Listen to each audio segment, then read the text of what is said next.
You're listening to a Mamamia podcast.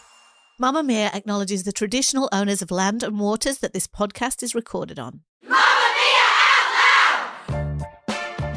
Hello and welcome to Mamamia Out Loud. It's what women are actually talking about on Monday, the 9th of September. I'm Holly Wainwright. I'm Mia Freedman. And I'm Jessie Stevens. And on the show today, why women all over the world are sharing one very disturbing story. Also, a leaked fake breakup agreement and a stream of very public PDA, Travis and Taylor's updated PR strategy. And every zeitgeisty show and movie right now features a divorced mum and a younger man. But that's not the age gap relationship we're seeing all over the Venice Film Festival red carpet. But first, Mia Freedman. In case you missed it, Border Control has a new enemy, the glam passport photo. Across social media, women across the world have been complaining that the unrecognisably hot photos in their travel documents are causing them to get delayed when they're trying to get through passport control when they're travelling. Officials are noticing that they're looking very different in real life and questioning their identity, or they are failing the facial recognition scans. This is not at all an issue for me. I saw mine. My most recent one, because the lighting's never good. It's from above. It's not front on. So every fine line, I looked at mine and I went, I need Botox immediately, like I had an existential crisis. And every time I go through any security and they look at my passport photo and let me through, I want to stage a revolt. Because there's not even a double take. It's like, oh yeah, this ugly bitch is this ugly bitch. Yes. This is what you're meant to do. So a travel agent called Denise Ambrusco-Maida, who has a travel agency called Travel Brilliant, she reacted to this trend of influencers saying, it's so terrible, I'm being delayed through customs. She made her own TikTok video and she said, it's a reminder not to do hot girl makeup for your passport photos. I purposely take my passport photo to look like a swamp rat. Because that's how you look at the end of a long-haul flight. Well, it's true. She said her advice is to think about what you might look like after you've been on a flight for 15 hours overnight in a middle seat and take a photo that looks like that whole situation instead. That's awesome because I didn't know that's what I was doing, but that's what I was doing. Yeah. You know how often when you go back and look at a picture of yourself when you were young and you hated it then and you look back and you go, oh no, I looked great when I was young. Yeah. Not with passport pictures. I look back at my old passport pictures, I'm like, oh. But why would you want a hot one? Because the thing about a passport photo is it's just between you and maybe your very close travel partner and a border officer. It's not like you're putting it on the internet. So why does it need to be hot? Well, Mamamia Out Loud guest host Em Vernon had this exact problem. She's not like us. She didn't want to look like a swamp rat. Here's what happened recently when she had to renew her passport. So I had to get my passport photo redone and my friend was like, no, you have to go to this place. Look at my passport photo. And I looked at her passport photo and she looked amazing. So I was like, okay, I'm going to go to this place. It cost me $20 and I thought it was just a place that did really good passport photos. But then she took my photo to her computer and started like touching up my face in front of like everyone in the store. So everyone in the store was watching this and it looked so good. I looked really good in it. I didn't look different to myself, but I just looked a better version of myself. I did ask her if she could Photoshop out my double chin, to which she said no. But I paid $20 to have my passport photo retouched. She may regret that. Oh, my God. I'm just saying. You're not even allowed to smile in your passport picture. That's how much like yourself you have to look. I think Em's going to be in trouble. The story we're about to discuss is the French rape case. And if you've heard about it, you'll know how confronting some of the details are. So this is just a warning if you've not heard about it, or if you have little ears around, then perhaps skip and you can come back later. There's a tweet going viral this week by Dr. Charlotte Proudman that reads, "Not all men, but Giselle Pellico's husband, who reportedly drugged and raped her for over 10 years. Not all men, but 90-plus male strangers mostly living within 1 kilometre of her home. Not all men, but men with STDs and HIV who didn't use condoms.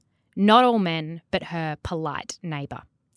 The tweet refers to what is considered one of the worst abuse trials in France's history and the collective despair felt by women all over the world. Giselle Pellico married a man named Dominique Pellico, and together they had 3 kids, then 7 grandchildren. They lived in a province in southeastern France. In 2020, local French police invited Giselle to speak to them after her husband of 50 years was arrested for filming up women's skirts in their local town. While in this interview, investigators presented her with an image of herself, unconscious in her bedroom. She was being raped by a man who was not her husband. This image was just the beginning. There were dozens of videos involving dozens and dozens of men found on Dominique's computer under a file named Abuse. It was only then that Giselle realised she had been subjected to a decade of sexual abuse, orchestrated and filmed by her husband, who drugged her with a cocktail of medication before inviting men into their home. The trial started last week, and Giselle has waived her right to anonymity. On the stand, she gave evidence for 90 minutes, explaining how she thought she had Alzheimer's after years of memory lapses and unexplained health problems. Dominique has admitted to the charges against him. If this were a simpler story, we would dismiss him as a monster, a psychopath. But what makes this crime more sinister is the willingness of these seemingly ordinary men, a polite neighbour, a local counsellor, a nurse, a former police officer, a firefighter, to perpetrate a violent crime when invited to do so. So far, 14 of the defendants have confessed to aggravated rape. And not one of these men, even those who walked away and did not perpetrate abuse, made a phone call to police. This is a story about bystanders and a network of men, most sourced from the internet, who committed these depraved acts with such apparent ease. Holly, what do you think this story tells us? I've been turning away from it for days because it is just so upsetting. I think one of the reasons why women are sharing this story so much, obviously it's extreme and it's shocking and it's not something you read all the time. So there's a factor of it of just like, oh gosh, I hadn't heard about this. But women are sharing this because it feels to me at least, I know there are a lot of men who are really smart at the idea that one depraved man's actions are anything other than one depraved man's actions. And they're like, it's sort of victim blaming to cast all men with any kind of smear about men being violent because men are violent against men as well. And that's true, right? But this story, as you've said, is so much about bystanders. And it's not actually only about bystanders. It's about a whole system.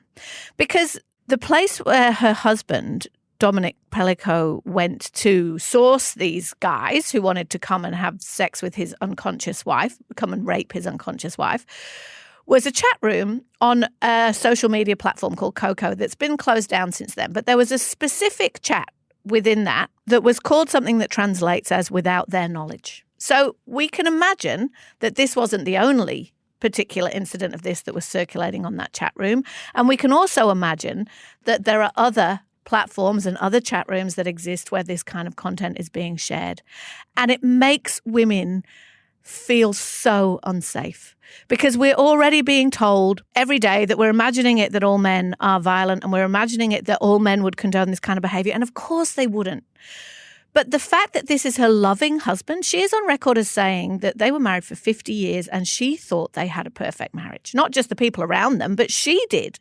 And her loving husband was doing this to her for more than a decade. And now it seems that he may well have also been taking pictures of his daughter-in-law.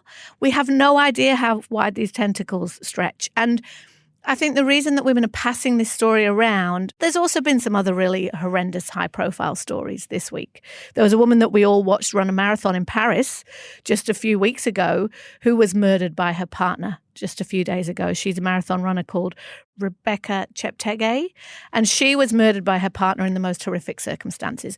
Couple those with the relentless barrage we get week after week about a violent incident, and women are just we're feeling crazy. Like, it's not the right word. Yeah. I know it's not the right word, but this story is the kind of story that makes you feel crazy because you're like, it's not just one guy, as you've said. It was a whole community of guys. I've read the mayor of this town, who obviously doesn't want the stench of this to stick to his town, saying, we had no idea, we didn't really know him, they'd moved here quite recently, and it's not like anybody died, he said.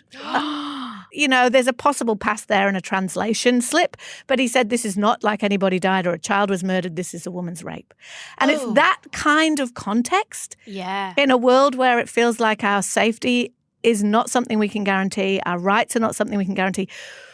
That's why this story is resonating so hard, as well as the extraordinary bravery of this woman. That's why her testimony is so important. I don't think anyone can quite grasp the strength of someone to sit there for 90 minutes and talk about what happened to her. And of course, the way that a courtroom will unfold, we've seen this in Australia, is that the only way to defend any of these people is to suggest that there was some kind of open marriage where she was a willing participant. And that's been brought up. So she has to sit in a courtroom where they're saying that, where the other side is referring to it as, consensual sex. But she has said some version of, I will never be okay. Like, this has absolutely broken me. And I nor think, will her children? No. And, she described when she told her daughter and the sound that her daughter made, she just screamed. She was so horrified. It's the story of a wolf in sheep's clothing, because this isn't, we know this and we know about the monster myth, but this is a grandfather. This is just an ordinary man who was able to get on the internet. And I think that this is the other part of the story, is that it reveals how sinister unchecked online forums are, that this was allowed to. France has a they're very sexually liberal, and they don't like to shut down. It's not just a French thing. No. One of the reasons why the CEO of Telegram has been arrested in France very recently is because there are a lot of questions about all kinds of platforms that are being very strictly defended under free speech legislation, and not just legislation, but kind of the owners of them are saying, but free speech, we don't have to show you what's on there, that people know are being used for terrorism activity, drug activity, sexual assaults. These are also not just underground websites. We know that child sexual abuse material is being shared and connections being made on Facebook, on Instagram, on X, on all of these places. And these are crimes, to be clear. This is not free speech. And this idea that it's free speech does not cover crimes. You said before, it makes us feel crazy. Let's just go back to Giselle here, because she talked about how she would go to her gynecologist. She was having, can you imagine the gynecological problems that she was having, including she got STDs, and her husband said, have you been cheating on me? I didn't know that. Accused her of that. And her hair was falling out. She was losing weight. You can only imagine what she's had to process. And when they say that it's from 10 years ago, that's when he started filming it.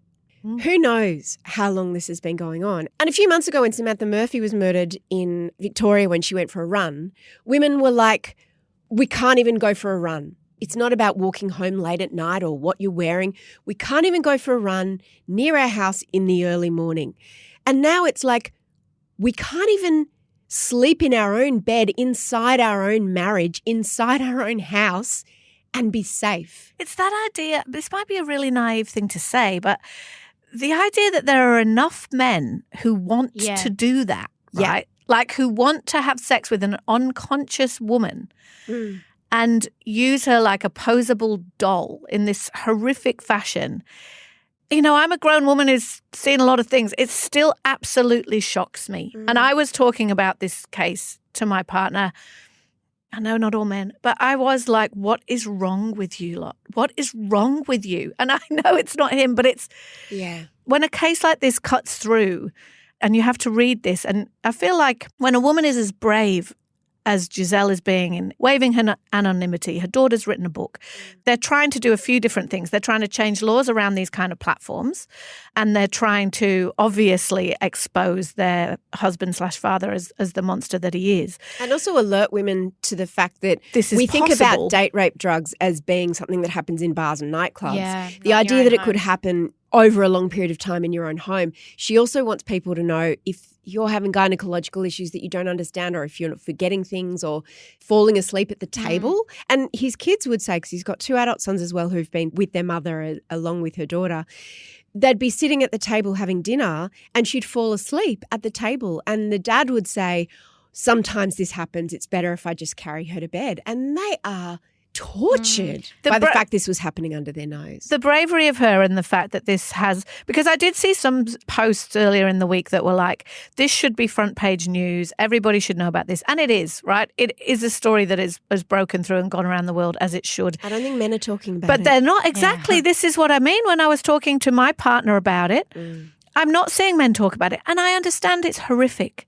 But I also I don't know, like I say, you just get to a point with these stories where it makes you want to, I don't know what the word is. I want to build a wall. I want them away. It's the details. It's what you say is that you see the headlines, but then there are just these details which reveal something. And this is what a lot of the analysis in France is saying, is that this is about French culture, but although I think it's much broader than that, doing some soul searching about how this happened, because there are details about her meeting this man who was a friend of her husband's, and they talked about cycling, and then she went to the bakery and said hello to him. He was one of the men. Yeah. So a completely ordinary guy. And the difference with the internet, I would say, is that the internet gives you a playbook, and, it's whistleblowing on the fact that if this was some kind of sick, sadistic thing you wanted to do, well, he learned this from somewhere. He also taught it. He's also been charged, Dominic Pellico, with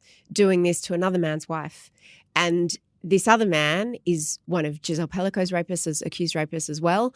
And so clearly this is more widespread, this fantasy that so many men have that we didn't realise, not just that willing to keep it as fantasy, but that so many men were willing to act on it. Mm. And had he not been stopped, he was still going. He was still doing it. Out Loud, as this is a very heavy story, and we want you to know that there is help always available. We have links to resources in the show notes.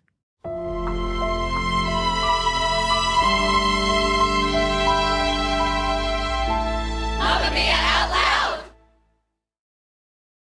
'Cause I can do it with a broken heart. Taylor Swift has spent the last 5 days doing very public PDA-filled pap walks with her boyfriend Travis Kelce, and I'm sure it has absolutely nothing to do with the fact that last week a rumour flew around the world that their relationship is, in fact, a contractual agreement. But I do need to check this with Mia. First, some context.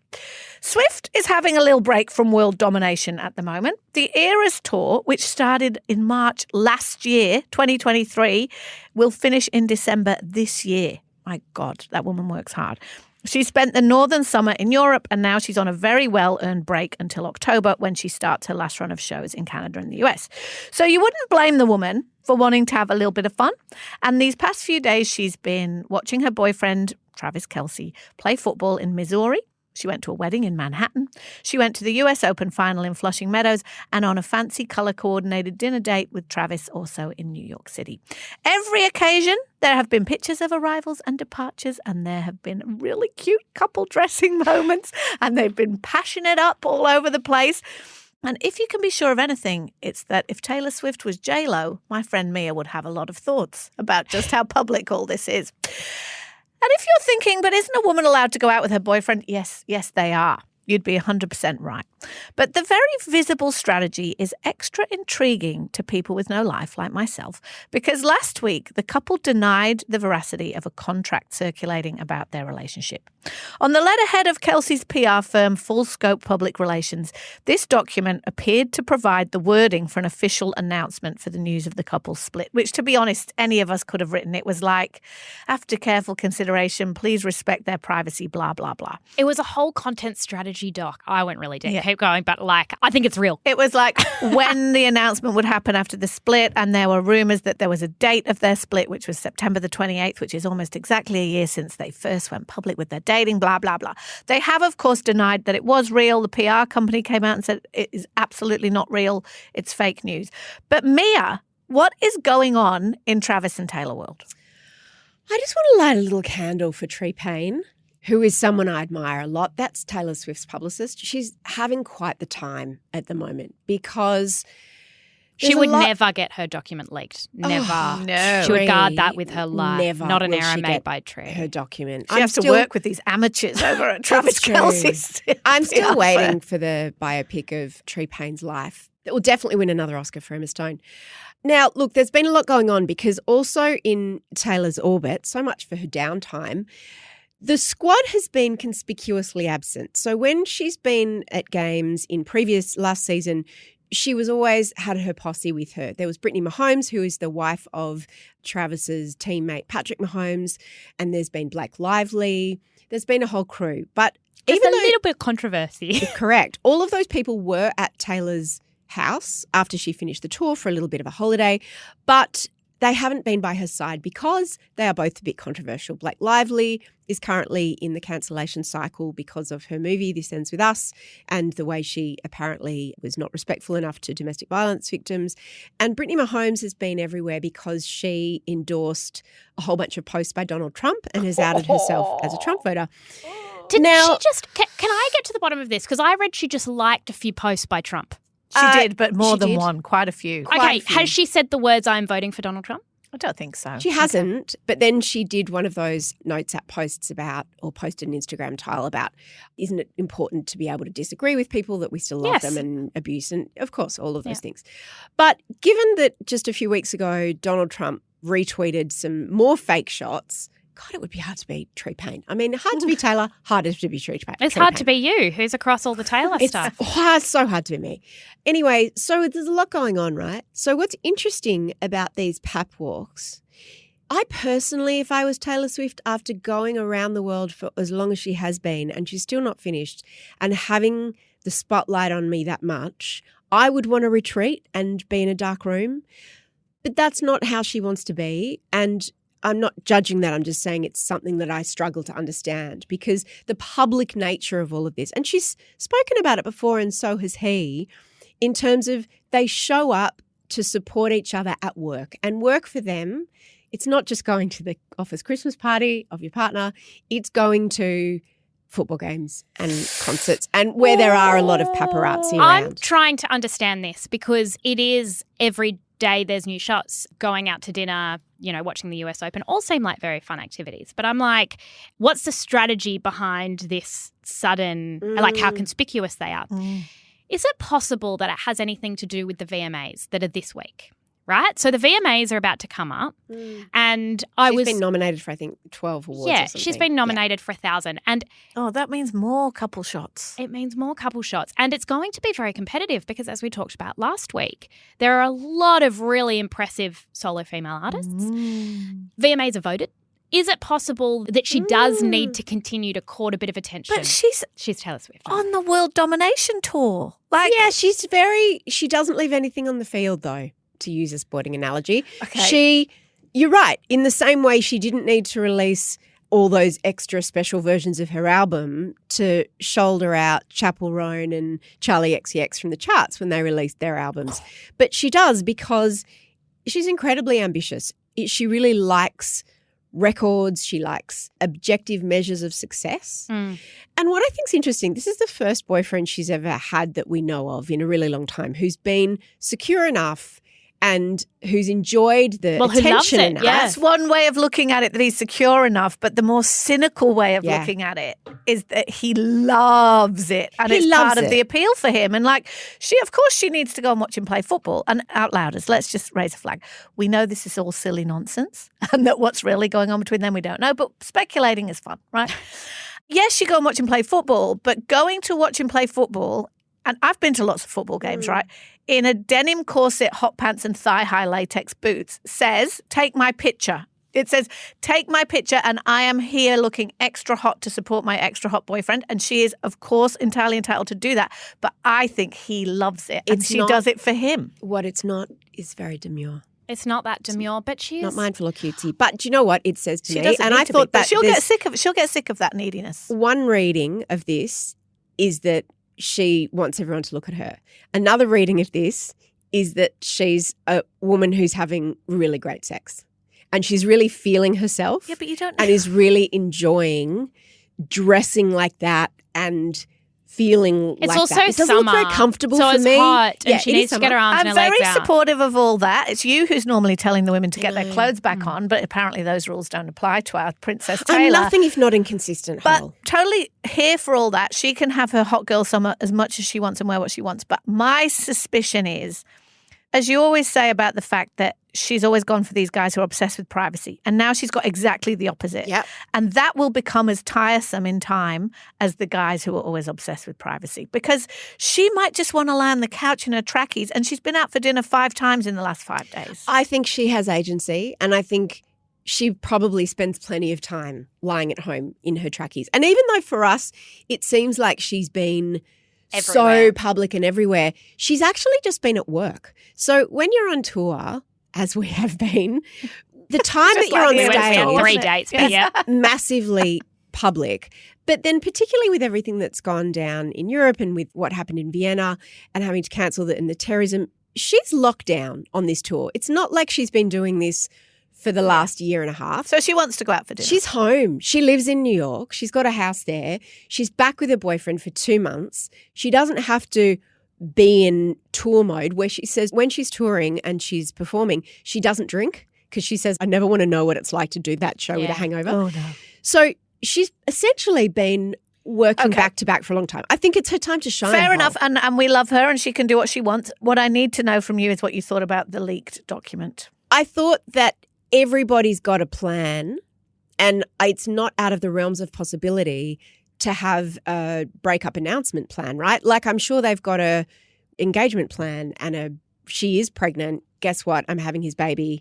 Guess what? I'm lying. No, I'm actually really am. As someone who doesn't understand this stuff, it seems so obvious now, but it's not something that I assumed existed. So what I spent my weekend doing was zooming in on all the details of the content plan. But Jessie, it's like us preparing obits for famous people who are near death. You just got to be prepared. What were some of the details that stood out to you? I'm just obsessed. All right. So the plan gives an example statement of what he's going to say.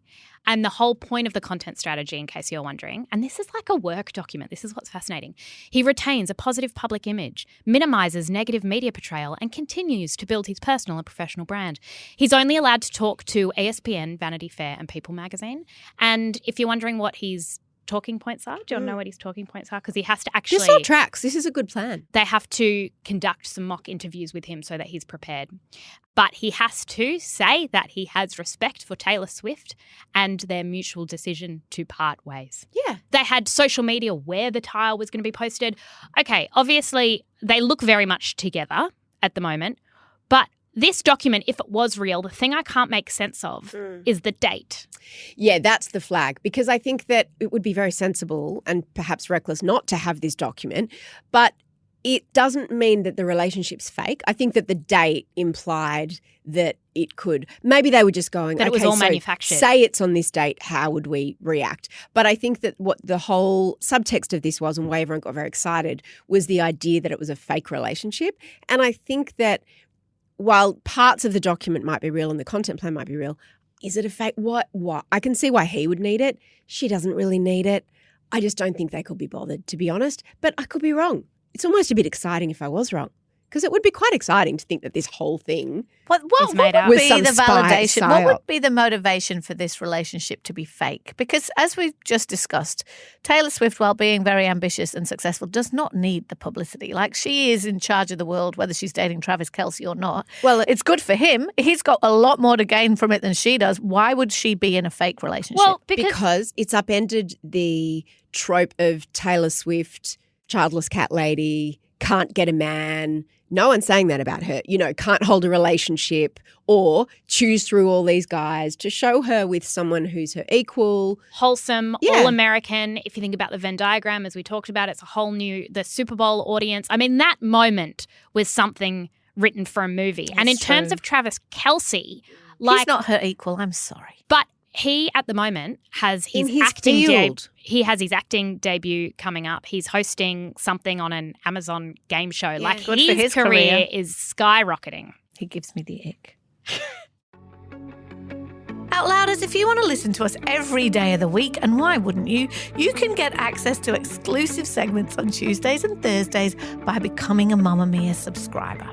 Follow the link in the show notes to subscribe, and a big thank you to all our current subscribers.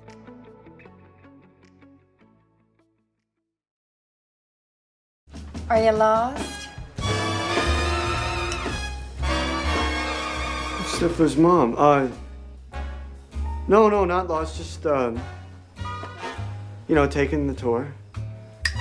2024 seems to be the year of the MILF in Hollywood, with a series of movies and streaming series about older women who are having relationships with younger men. And many of them star Nicole Kidman, such as A Family Affair on Netflix, where Nicole Kidman, who is 58, has a relationship with Zac Efron's character, and he is 36 in real life. Then there was her movie, which she's just won Best Actress for at the Venice Film Festival, called Baby Girl, where she has a relationship with an intern at her law firm or wherever she works. And that actor is 28. His name's Harris Dickinson. And then, of course, a few months ago, there was the idea of You with Anne Hathaway, who is 41, who was having a relationship with a boy band guy. Nick Gallincine played that character, and he's 29. So you can see a bit of a pattern forming in Hollywood because more women are dating younger men in real life. So Hollywood's obviously following the money by meeting this audience appetite from women to see these kinds of relationships depicted on screen. However, you would not know this by looking at the red carpet at the Venice Film Festival. That's where a bunch of new and old relationships have premiered this week, highlighting a tale as old as time. Older men like younger women. Oh, yay. Press pause, write that down in case you forget. And it seems that the more status the men have, the bigger the age gap. Wow. Some of the couples on the red carpet this week include Brad Pitt, age 60, with his girlfriend Inez de Ramon, who is 34. That's a 26-year. She's my age.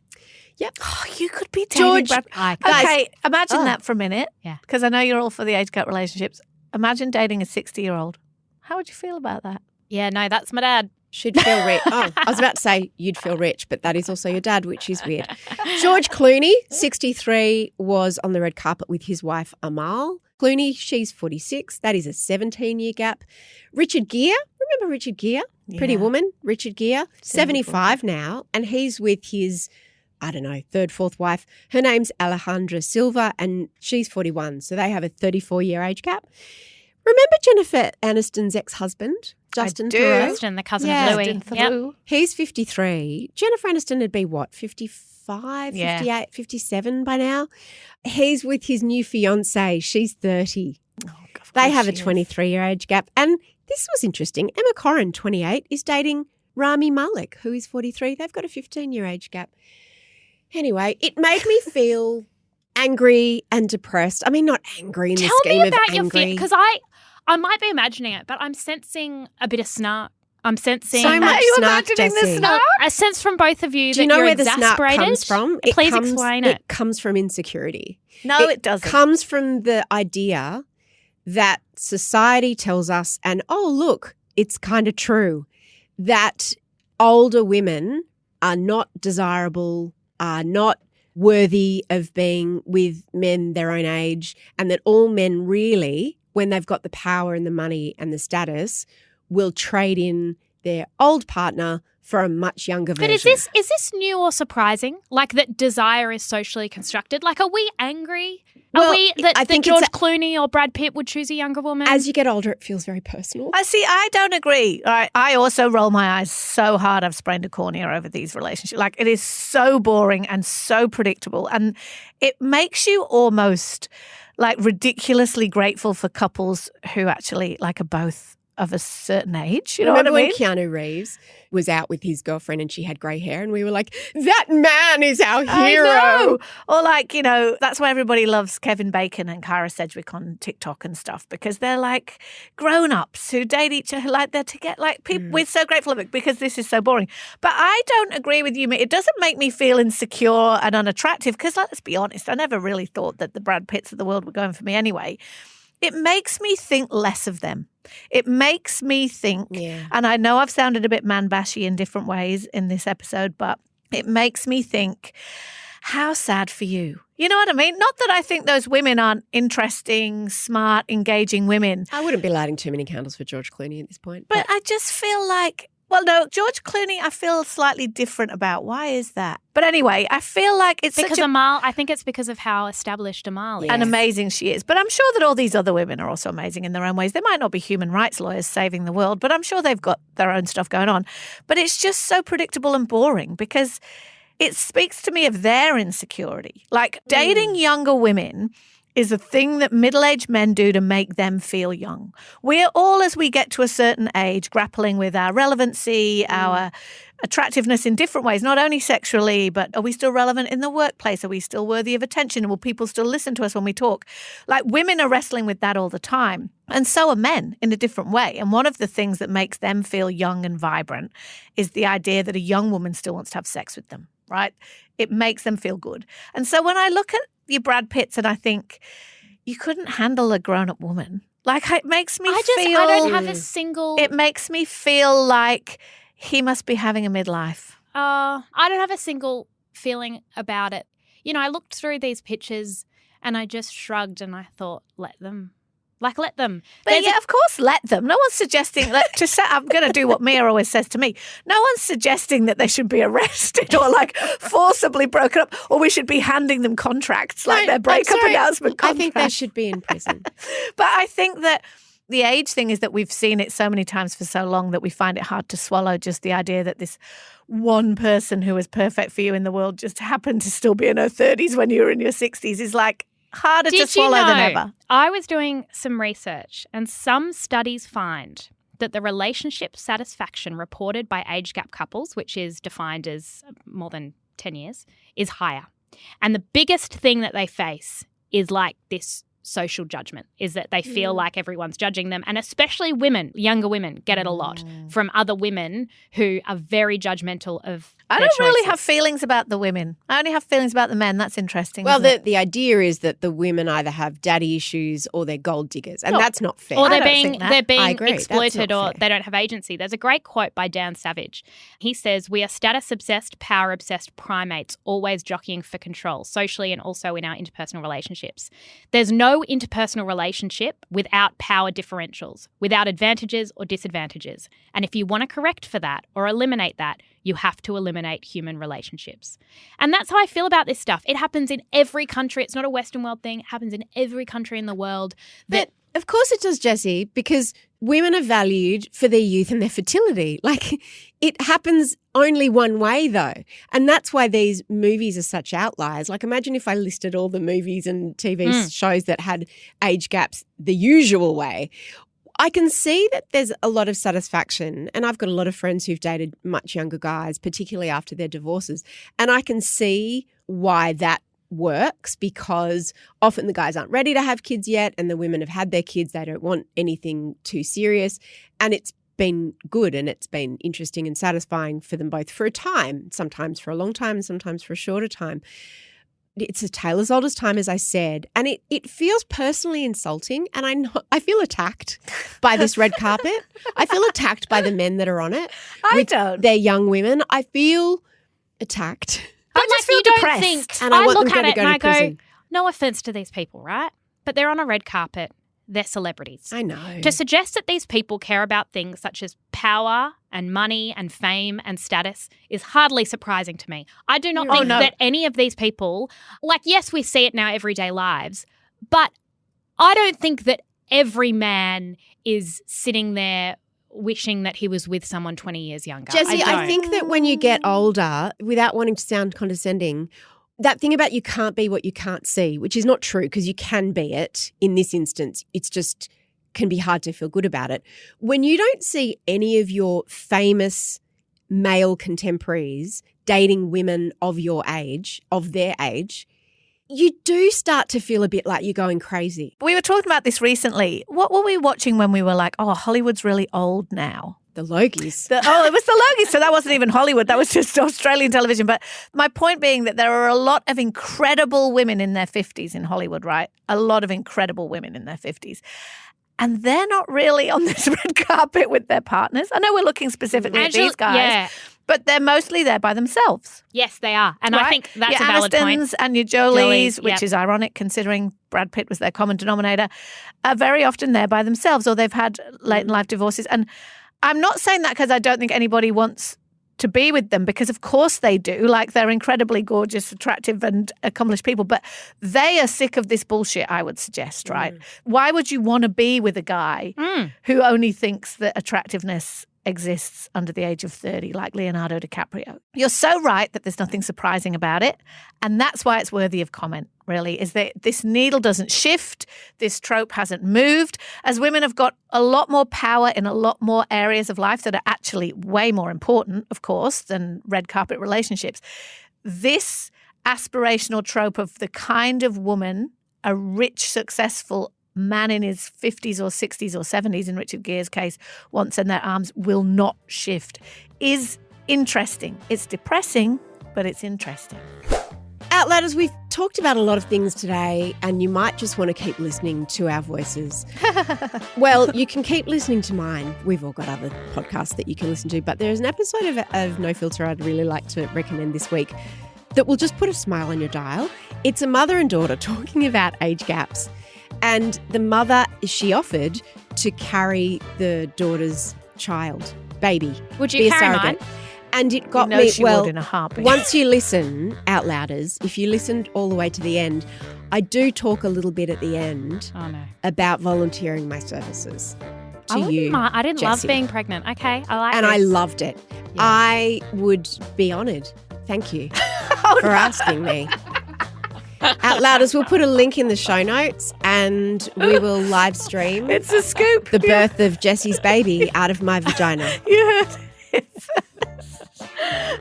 A massive thank you to all of you Outlouders who stuck with us through that, particularly that last part. We appreciate you as always. And thank you, of course, to our wonderful team for putting this show together. We're going to be back in your ears tomorrow. Bye. Shout out to any Mamamia subscribers listening. If you love the show and you want to support us, subscribing to Mamamia is the very best way to do so. There's a link in the episode description.